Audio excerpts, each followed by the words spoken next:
Hi, welcome to the Pursuit of Truth. Just a really quick one. Just to update you about Alina's help letter to do with funding in mainstream schools and autism and neurodivergent difficulties. So I got a letter back from the local MP. I didn't really ask for any comment. I just wanted them to pass it on to Rishi Sunak, who it seems to be impossible to get in contact with. Even his online thing, it only lets 500 words, and that didn't even go through. Was it 1,000 words? And also, is it Gillian Keegan, the Secretary for Education, who only takes from their own constituents. I have sent it to the Department of Education. I haven't heard anything back from them.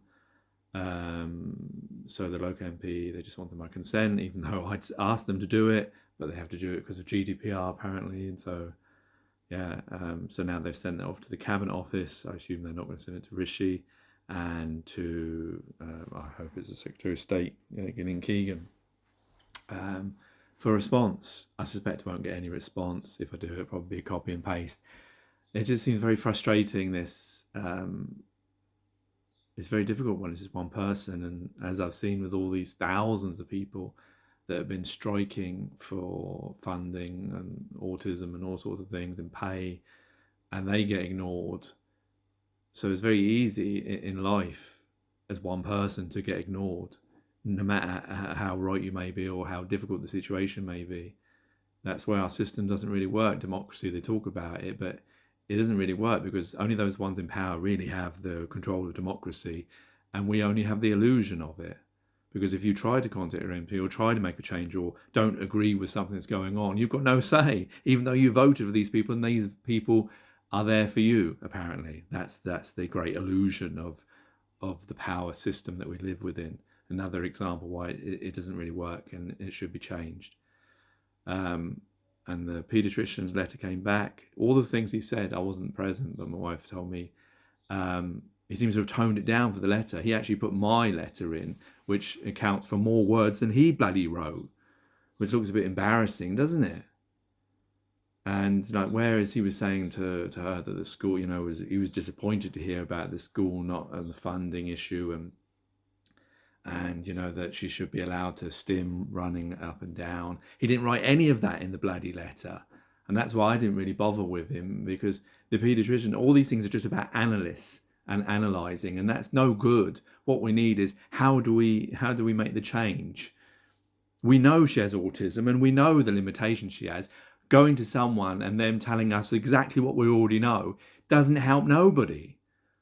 But that seems to be the only position of a paediatrician, and that's and that only came about after 2.5 years of him not bothering and me emailing them back because I knew the HCP, they would need it. So that's the only reason why we got the appointment. And they're saying, there's a backlog. Yeah, but there wasn't a backlog when the minute I emailed, next week we're getting an appointment. And it's like, I was hoping that all the things, the way he spoke to my wife about, that he would be a bit of a defender for her. And yet his letter is just like, Alina needs support from school.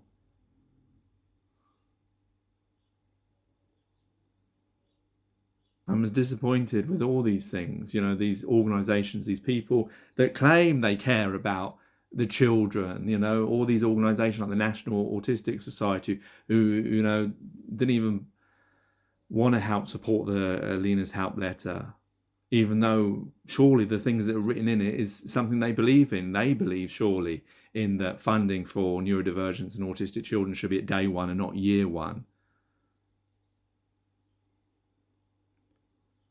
I don't know, it's just very... And that's why people give up.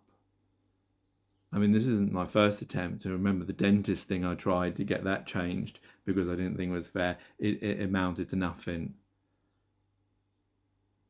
Nothing ever amounts to anything. You can't change these things unless you're somehow within the circles of power or have friends who are in the power. That's the only way it changes. And they all keep the status quo. They all keep the same things. They all must know.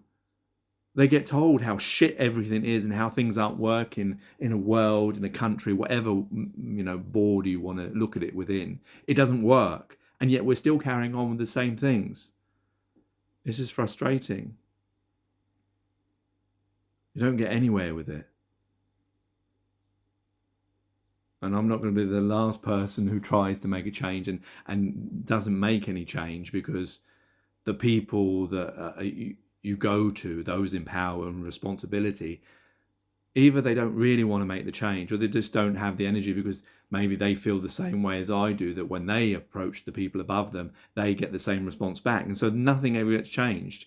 And people get let down all the time. Human beings get let down, with Alina or her education, with the system that I talk about in these 600 Pursuits of the Truth.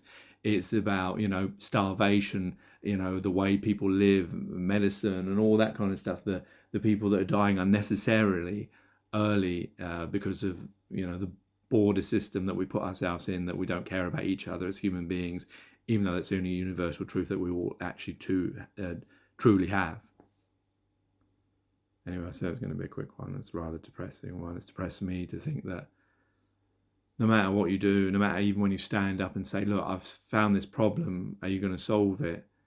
No, we're not going to solve it, but thanks anyway for showing us this problem. Next. And let the same problem occur over and over again. And this is one thing.